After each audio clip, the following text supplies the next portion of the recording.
Ok Arnold. J'ai construit une machine qui rend les choses invisibles pendant 24 heures. Il existe 3 approches de l'invisibilité. La première est la transparence parfaite. Malheureusement, on n'arrive pas trop à faire ça encore. La deuxième est le camouflage. Le camouflage, c'est quand les rayons lumineux qui émanent de l'objet correspondent aux rayons qu'on s'attendrait à voir en l'absence de cet objet. Et c'est exactement ce que fait mon appareil. Enfin, la troisième et dernière approche est lorsqu'un objet est enveloppé dans un métamatériau. Quelque chose comme un chapeau invisible, qui transforme la trajectoire des rayons lumineux pour qu'ils semblent inchangés. Maintenant, on va essayer ça sur une pizza. Imagine, si tout fonctionne, ça sera une pizza que tu n'auras pas à partager avec tes amis. Bon, je lance le premier interrupteur. Est-ce que tu savais que la première invisibilité tridimensionnelle a été réalisée par un groupe de l'Université de Californie à Berkeley? C'était en 2008. Ils ont créé un maillage de microfibres d'argent qui ne reflète ni n'absorbe les rayons lumineux. Par conséquent, l'œil ne voit que la lumière des objets situés derrière l'entité camouflée. Et maintenant, le deuxième interrupteur. Surtout ne bouge pas, Arnold. Attends, mais qu'est-ce que tu... Oh, t'es vraiment un imbécile. Je te mettrais bien une claque derrière la tête, mais... Bon sang, je sais même pas où tu es.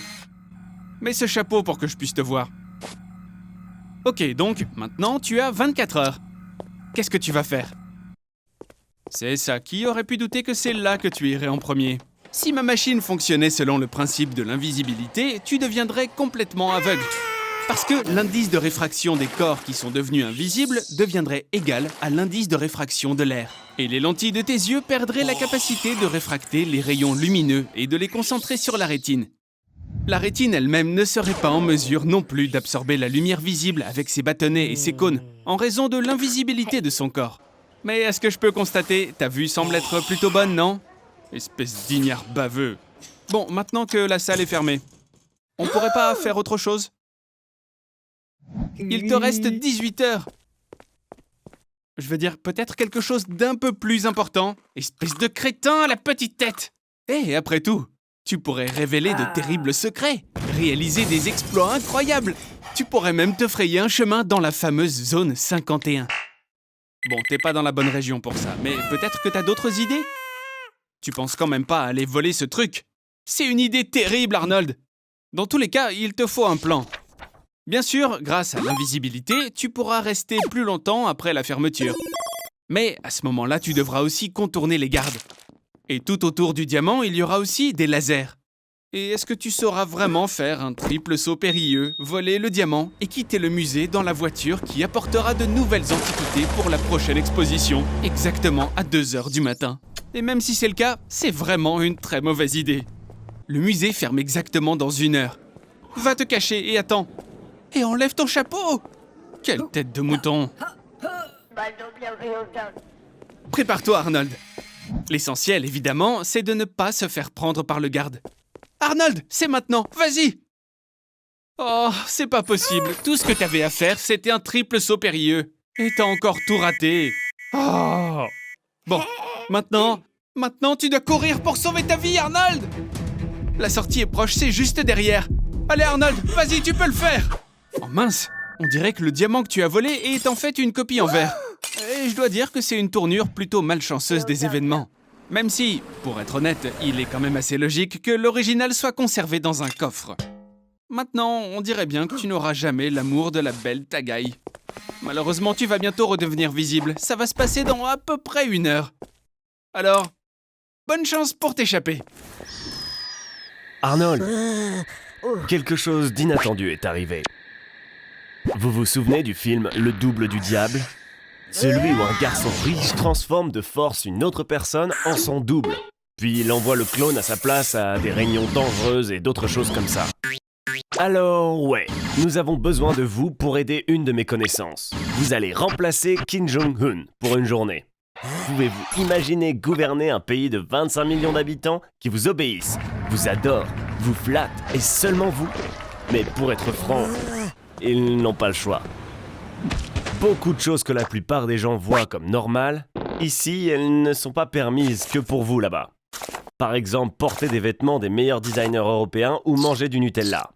Pendant que vous êtes engagé dans des affaires publiques importantes, votre immersion maison est gardée par un peloton de soldats armés, une clôture électrique et un champ de mines.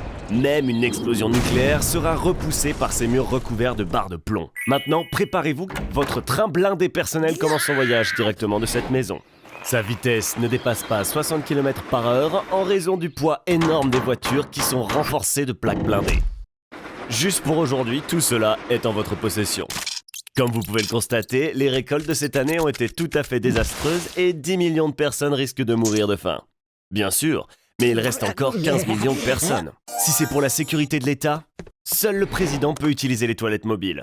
Tous les échantillons d'urine et de sel sont collectés pour surveiller votre santé et vous assurer qu'aucun espion, Dieu vous en préserve, ne découvre votre maladie. La meilleure chambre de toute la ville a été louée juste pour vous. Et après son départ, personne ne pensera même que le président est resté ici. Le service de sécurité ne laisse pas une seule empreinte digitale ou des cheveux du souverain glorieux. Tout le monde vous attend déjà. Ne dites rien. Souriez et agitez les mains. Je savais que le président américain n'enverrait pas d'invitation à une réunion sur WhatsApp.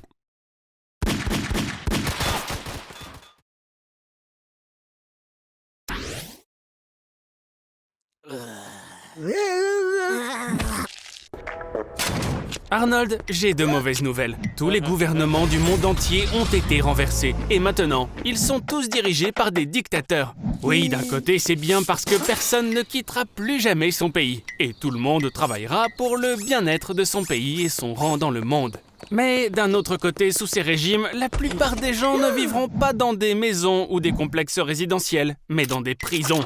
Car les lois des pays seront très strictes et parfois même vraiment très étranges. Tu peux oublier les avantages de la civilisation. Après tout, les relations économiques étrangères ne seront plus tout à fait nécessaires. Et chaque pays travaillera désormais uniquement pour lui-même. Mais ce que cela signifie, c'est que si avant il n'y avait pas d'industrie lourde dans ton pays, comme la fabrication de véhicules par exemple, maintenant tu ne pourras plus acheter de nouvelles voitures. Et tout ce que tu peux espérer, c'est un vélo un peu pourri au mieux. Et je ne dis pas que tous les médias sociaux auraient disparu.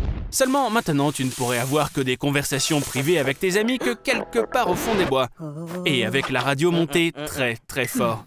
Et maintenant, même si tu veux te faire couper les cheveux, ta coiffure devra être approuvée par l'administration locale. Et bien sûr, il n'y a qu'un nombre limité de coiffures approuvées par le gouvernement. Mais ce qui est le plus effrayant, c'est que tous les pays se soupçonnent désormais mutuellement d'être une menace potentielle. Ainsi, presque toutes les ressources de chaque pays sont investies dans des constructions militaires. Et puis, hélas, un de ces jours, quelqu'un va finir par craquer et appuyer sur ce gros bouton tout rouge. Arnold, mais tu as sauvé le monde! Oh, qui aurait cru que ton daltonisme sauverait notre planète?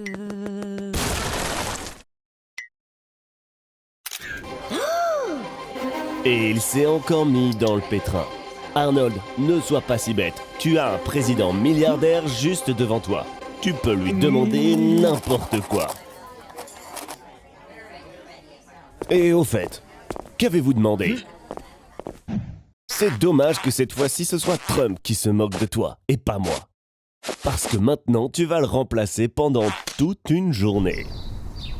Pourquoi se moquerait-on de lui? Regardez ce qu'il mange. Chips, hamburgers, rivière de coca. Tu te tireras ta révérence avant la fin de la journée. Après avoir mangé un Egg McMuffin et bu un coca au petit déjeuner, tu vas avoir une réunion avec les services de sécurité. Signer des documents. Ah merde, on s'en fout. Allons nous amuser en ville. Tu attends maintenant le cortège présidentiel. Ce sont 12 voitures par balle identiques qui peuvent résister à l'explosion d'une bombe. C'est l'heure du déjeuner et une grande pizza t'attend, recouverte de ketchup et de milkshake au chocolat. C'est un peu ennuyeux. Peut-être devrions-nous déclarer l'état d'urgence. Ou on pourrait traquer Kim Jong-un. Peut-être devrions-nous adopter une loi du type « Tout citoyen américain doit être abonné à Voici Arnold ».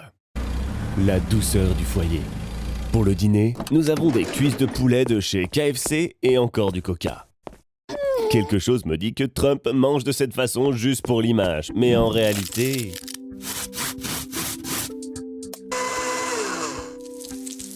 Oh, c'est donc pour cela qu'il prend un salaire annuel de seulement $1. Tu as demandé son salaire comme récompense? Tu es vraiment idiot! Donc, tu as ton dollar, mais tu dois payer des impôts d'une somme de $400 000, qui constitue le salaire initial de Trump, bien qu'il le donne à des agences fédérales. Alors, Arnold, quel rein vas-tu vendre?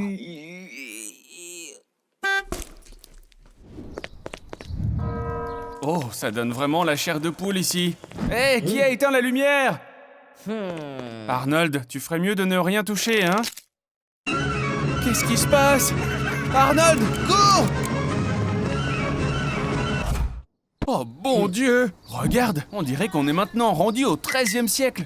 Et on est ici, en plein pendant l'Inquisition. Quel voyage impressionnant! La mission principale de l'Inquisition était de combattre les hérétiques. Hé! En plus, il avait encore rien fait!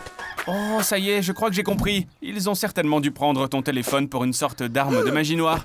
C'est vrai que l'Inquisition ne s'entendait pas très bien avec le progrès. Lorsque Galilée a prouvé scientifiquement que la Terre tournait autour du Soleil, cela a complètement contredit les idées catholiques. Arnold, en plus, t'as vraiment pas de chance. Tu savais qu'à cette époque, tous les roux étaient suspectés d'avoir des liens avec le diable. Détends-toi. Au début, ils vont simplement t'interroger. Prends un siège et calme-toi. Ici, les chaises sont faites en fer. Comme ça, elles peuvent être facilement chauffées. Les confessions étaient généralement obtenues par la torture. Tu dois renoncer à l'hérésie, Arnold. Pendant l'Inquisition, nombreux sont les rituels païens qui étaient en fait pris pour de la magie noire. Ils essayaient de convertir les païens au catholicisme. Allez, Arnold, c'est pas compliqué, embrasse le catholicisme et tu seras libre. C'est tout à fait vrai que l'Inquisition, parfois, laissait repartir les vrais repentis. Bon sang de bonsoir, mais qu'est-ce qui se passe encore? On dirait que quelqu'un t'a dénoncé. Souvent, les gens accusent les autres d'hérésie pour pouvoir se débarrasser d'eux. Oh, je ne sais pas si tu seras capable d'endurer d'autres tortures comme ça, Arnold. Voici la botte espagnole, la fourchette de l'hérétique et le berceau de Judas. Arnold, je te conseille fortement de te confesser sur à peu près tout. Ok, en signant ceci, tu reconnais être un nécromancien, un magicien et un gnome. La bonne nouvelle, c'est que maintenant les tortures sont terminées. Et en fait, tu sais, l'Inquisition n'exécutait pas les gens. Après avoir avoué, le délinquant était condamné par un tribunal d'État.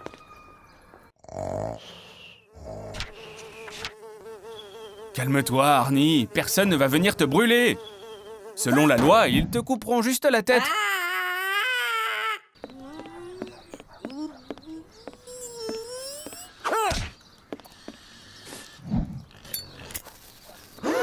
Waouh! Il semble que tout le monde a pris peur de ta capacité assez soudaine à libérer des flammes de tes mains.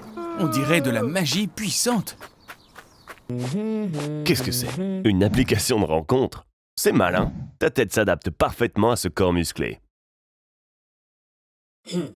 Tu as de la chance. Mais maintenant, pour aller à un rendez-vous, il faut passer 18h45 dans un avion. Car ça, c'est le plus long vol du monde. Et tu as encore merdé. Tu dois maintenant répondre à 3 critères pour rencontrer la personne que tu as choisie, ou simplement survivre. Voyons quels sont tes avantages. Petit cerveau, main fébrile, amateur de fast-food. Tout est comme dans la vie réelle. Maintenant, choisis ta tenue. Tu ne peux pas aller à un rendez-vous les mains vides. Trouve quelque chose, Arnie. Oh, la plus grande fleur du monde. Ça pue la viande pourrie. Si ta petite amie était une mouche, elle apprécierait le parfum.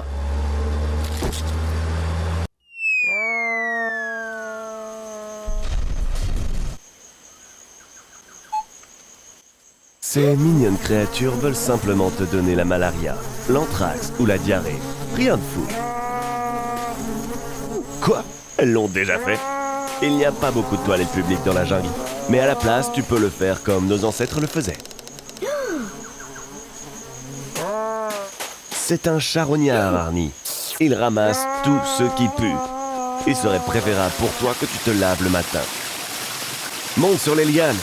Elles peuvent même soutenir un éléphant. Après 1h30, le suc gastrique du python va complètement digérer tes os. Il te faut un couteau pour couper son ventre. Oh, ceci t'aurait aidé lors d'un rendez-vous avec une femme, mais pas avec un python. J'ai attrapé un python. Voyons ce qu'il y a dedans. Il n'y a qu'un seul expert en survie ici. Dégagez. Arrange-toi un peu. Tu as bientôt un rendez-vous galant et tu es couvert de mucus et de bave. Tu as survécu et tu n'as même pas perdu un seul doigt. Jumanji! Est-ce que t'as déjà vu le film La cabine téléphonique? Et pourquoi pas en devenir le personnage principal? Tu es sous la menace d'une arme, la mienne bien sûr. Et si tu raccroches, je te tire dessus. Comme ça. Relax Arnold, tout ce que t'as à faire c'est de parler au téléphone sans arrêt et de vivre ta misérable vie. Qu'est-ce que tu fais de toute façon d'habitude? Tu regardes des films, tu vas au travail. T'as un travail au moins? Mais bien sûr que t'en as un. Tu travailles pour moi Arnie, t'es ma petite chienne. Et tu devrais garder un œil sur la route. Un accident de voiture sur 4 est dû au téléphone portable. Plus précisément 1 600 000 accidents dans le monde chaque année. C'est 6 fois plus que la conduite en état d'ivresse. Arnie, ce serait mieux si t'avais bu. Hey, tu m'écoutes ou quoi? Arnold, tu te souviens de ce que je t'ai dit? La conversation ininterrompue. Alors reste au bout du fil. Est-ce que ton téléphone chaufferait un petit peu? Il s'agit de faire travailler la batterie au lithium. Le lithium est un métal alcalin qui interagit dynamiquement avec son environnement. Tu as probablement acheté ton chargeur au marché noir où on vend des contrefaçons bon marché. Cela entraîne des dommages à la batterie et par conséquent une explosion. T'inquiète pas Arnie, je vais te donner un nouveau téléphone. Tout ça au nom de la science. Je vois bien que t'es fatigué, mais c'est dommage, tu n'as pas le droit de dormir. Pendant les 2 premiers jours d'insomnie, tu sentiras un léger tremblement dans ton corps et tu auras des difficultés de coordination. Le 3e jour, tes besoins nutritionnels augmenteront considérablement, car ton corps se mettra à brûler les graisses. Au bout de 4 à 5 jours, tu commenceras à avoir des hallucinations visuelles et auditives. Ton discours deviendra inintelligible. Bon, en même temps, j'avoue que j'ai jamais vraiment compris ce que tu disais. Et le nombre de mots que tu prononceras par jour diminuera de 80%. En une semaine, tu auras l'air d'un zombie, faible, hésitant et incapable d'accomplir la moindre tâche. Bon, je veux pas te faire peur, hein. Ah, les tumeurs, ça vaut la peine d'en parler. Vous pensez qu'Arnold est menacé de formation de tumeurs à cause des radiations électromagnétiques en continu? Bon, désolé de vous décevoir, il n'y a toujours pas de preuve fiable que les radiations téléphoniques causent des tumeurs. Les radiations de téléphone portable ne sont pas ionisantes et ne sont pas capables d'endommager l'ADN des cellules du cerveau. Oui, même un cerveau aussi fragile que celui d'Arnold. Mais si le téléphone avait plus de puissance, disons 1000 fois plus, un tel téléphone aura un effet similaire à celui d'un four micro-ondes. Il n'entraînerait pas l'apparition de tumeurs, mais en moins d'1 minute, il fera facilement fondre le cerveau et le corps d'Arnold. Tu ferais mieux de regarder un autre film, Arnie.